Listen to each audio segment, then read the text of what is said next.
Thank you, Mr. Waltz. I spoke in my opening statement about the failure of this administration to recognize reality, to live in reality. I'm going to focus my questions on that.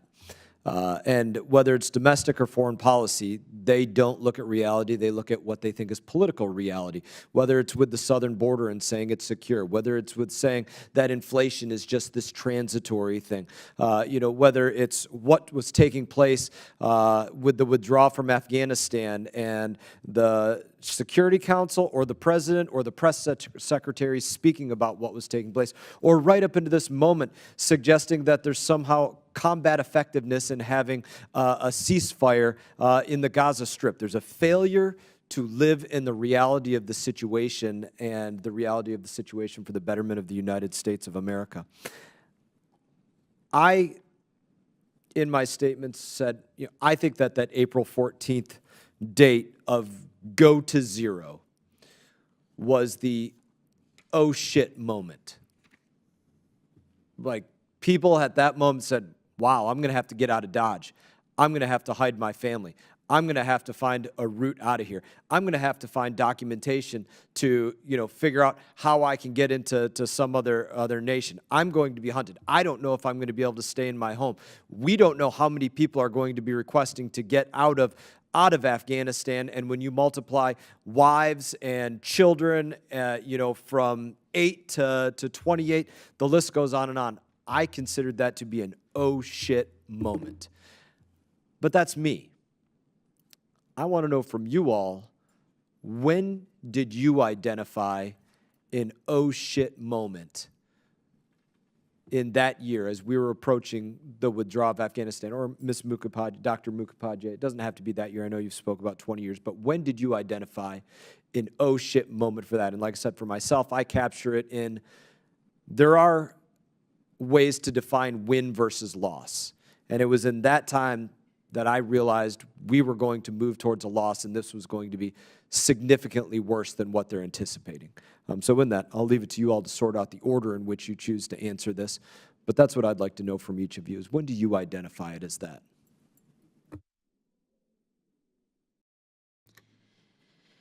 Thank you, Chairman. I want to start by saying that I do remember that announcement, that moment in April 2021, and I do remember feeling very nervous. And I will also just say that August 2021, September, right to the present moment, for me, for all of us who cared about and worked on Afghanistan, has been a deeply challenging time, and a time for us to reckon with all of our responsibilities on that front. I would go back, I suppose, to February 2020 as the moment when I considered the beginning of the end of the war. I think that was the moment when a deal was signed between the United States and the insurgency it had been fighting, without our partner, the Afghan government, at the table, unambiguously subordinating the possibility for peace in Afghanistan to our exit and to the demands of the Taliban. And so for me, that's the moment. I'll say the moment was April 14th, 2021. That was the moment when everyone got off the fence, and the Afghans got off the fence, and they had to make decisions. At a local level, Taliban commanders would go to district leaders or military bases, issue an ultimatum: fight, surrender, or just walk away. Some fought, some surrendered, some walked away. This, to me, there was still a U.S. presence. There was still hope that on April 13th, there was still a U.S. presence in Afghanistan. There was still hope that the decision to stay, that the problems could be fixed. Look, I spoke to numerous officials within the Afghan government, within Ministry of Defense, Ministry of Interior, and both over the span of a year, from the date of the Doha agreement being signed, even after the withdrawal was announced. Many, if not all, there would be diplomats or an advisor to the president, the people of that nature. They were not convinced that the U.S. was going to leave up until August 14th, 2021. That's when they knew the U.S. was leaving, that's when it all became a reality to them, and that's when Afghanistan began to fully unravel. Mr. Chairman, I think I agree with you. The bad moment was when the announcement came in. But for me, I was blindfolded with my brotherhood and friendship with the U.S. military. I could never believe that when things go wrong, so wrong, the Americans will leave us and the U.S. troops will not help me, will not help General Khoshal or Governor Massoud, because we spent 20 years building relationships. We became brothers. For real, and we would never think that the Taliban will be advancing on our cities and the American B-52 will come and film them and just go away. Mr. Chairman, there is horrendous events that the U.S. Air Force had filmed in the last months of the war, that the Taliban were committing war crimes. They were not authorized to conduct airstrikes against them. I think there's three distinct things that needs to be recognized. The first thing is end of combat operation in Afghanistan. That had already happened.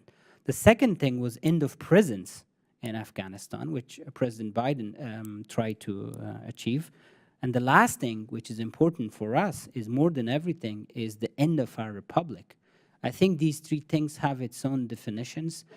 We as soldiers fight wars and make peace for a reason.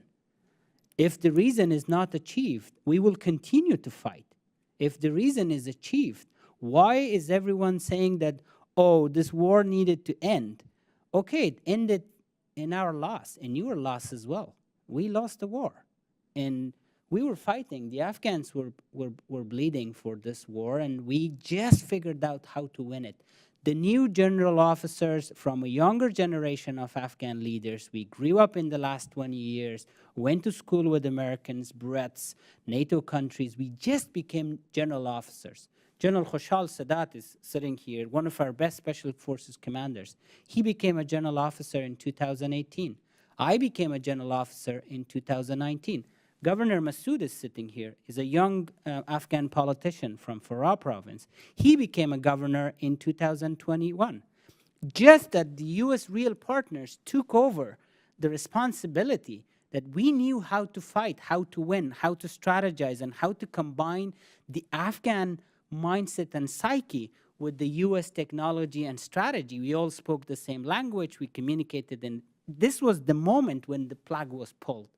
It's just this, a couple of more, like 2-3 more years working together with the Afghans as the new generation took over the other generations, we would have won. And you've been in Afghanistan, Congressman Crow was in Afghanistan, and some others. You can speak to this. The Afghan Special Forces were one of the best special forces in that region. We operated in a dynamic and an environment that I would say less special forces in the world could actually take on that. So I'm telling you, it was not the lack of sacrifices on our side. It was not lack of capabilities. It was a political failure that came from Washington. And of course, we are blamed for this. We have our own responsibilities. We have our own political failures back at home from our own politicians. But what about now? Terrorism is real. Al-Qaeda is real. If you tell me the United States mainland is safe, I will tell you it's not, sir. Okay, the Al-Qaeda may not be able to pull out another 9/11 attack today, but they will be able to do it tomorrow. And the United States is not exactly a country that's concised within its own borders. You're a global superpower. You project power across the country. You have bases, embassies, trade routes, envoys, and citizens traveling across the world. Are you telling me that those citizens are less important than your mainland here?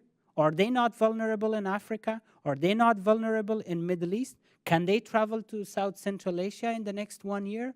Nobody can give me that assessment. So what I'm suggesting here is a way forward for us. We are ready to partner again. We're ready for the great sacrifice. This is why we set up Afghanistan United Front.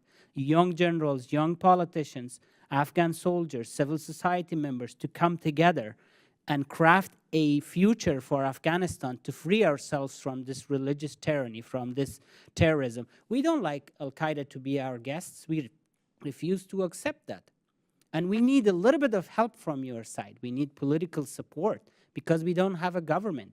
And remember, when 9/11 happened, you guys came to us. We helped you. We went to war not only against Al-Qaeda, but we went to war against every single individual, every single country that was at war with the United States. I'm not saying it didn't benefit us. It benefited us greatly. We built a complete new country, and we're grateful and thank you. But the time didn't end. The world has become so small that anybody can travel from any part of the world and do things in another part of the world. So that said, if you allow Al-Qaeda and Taliban and other extreme organizations to grow in capabilities, to start completing their trainings, they will come back and attack you. If Al-Qaeda starts attacking 10 countries, 12 countries simultaneously in Middle East and Africa and Europe, can the United States respond to that? I'm suggesting we go back to the root of the problem. We start a new partnership, Mr. Chairman. We are ready for it. Thank you for your reflection, General. Thank you all for your answers.